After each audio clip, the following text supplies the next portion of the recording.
खासदार अमोल कोल्हे यांची एक पोस्ट सोशल मीडियावर चर्चेत आली आहे।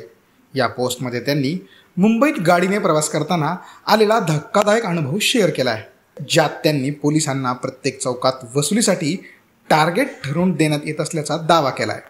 संबंधित मंत्री महोदयांनी व अधिकाऱ्यांनी खुलासा केल्यास वाहतूक शाखेचा उपयोग वाहतूक नियमनापेक्षा वसुलीसाठी होतोय का याची जनतेला माहिती मिळेल असा टोलाही कोल्हे यांनी लगावला।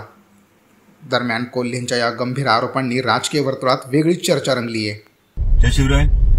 आज मुंबईतून बाहेर पडत असताना एक धक्कादायक अनुभव मिळाला। म्हणजे एका सिग्नलला वाहतूक शाखेच्या महिला कर्मचाऱ्यांनी गाडी अडवली आणि ड्रायव्हरकडे जो काही ऑनलाईन दंड आहे तो तात्काळ भरला पाहिजे अशी मागणी केली। हा एकूण काय प्रकार आहे याची मी चौकशी केली, कारण खरं तर वाहतूक शाखेच्या सर्व कर्मचाऱ्यांविषयी नितांत आदर आहे, कारण उन्हातान्हात पावसा पाण्यात अगदी इतक्या प्रदूषित हवेत सुद्धा सातत्यानं हे सगळे बांधव आपलं काम करत असतात। पण मी चौकशी केल्यानंतर त्या भगिनींनी ओळखलं आणि तिने थेट मला मोबाईलवरचा मेसेज दाखवला आणि हा मेसेज जास्त धक्कादायक होता। या मेसेजमध्ये थेट इन्स्ट्रक्शन होती की प्रत्येक चौकात 25,000 रुपयांची वसुली ही व्हायलाच हवी आणि 20 गाड्यांवर कारवाई ही व्हायलाच हवी।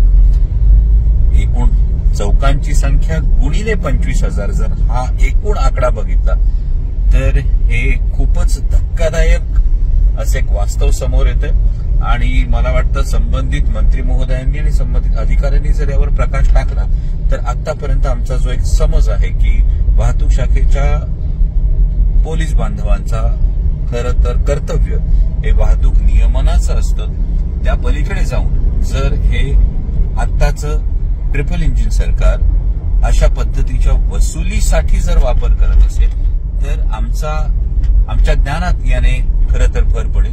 हा अत्यंत धक्कादायक अनुभव आहे आणि अशा पद्धतीने जर टार्गेट देऊन ही जर वसुली केली जात असेल तर खेदानं म्हणावं लागेल की मग ज्याला ट्रिपल इंजिन सरकार म्हटलं जातं त्याची ट्रिपल वसुली चालू आहे। मी जाणीवपूर्वक त्या पोलीस भगिनीचं नाव किंवा आयडेंटिटी रिव्हील करत नाही, करणारही नाही, कारण अत्यंत विश्वासानं तिनं ही गोष्ट दाखवली आणि मला म्हणाली, दादा हे खरंच अवघड आहे, एवढी वसुली शिवाय जागा सोडायची नाही अशा आम्हाला सूचना आहेत। त्यामुळे खरोखर जनतेला ही उत्सुकता आहे, लोकप्रतिनिधी म्हणून मला सुद्धा उत्सुकता आहे की अशा पद्धतीचे इन्स्ट्रक्शन्स, अशा पद्धतीच्या सूचना या नेमक्या कोणाकडून दिल्या जातात।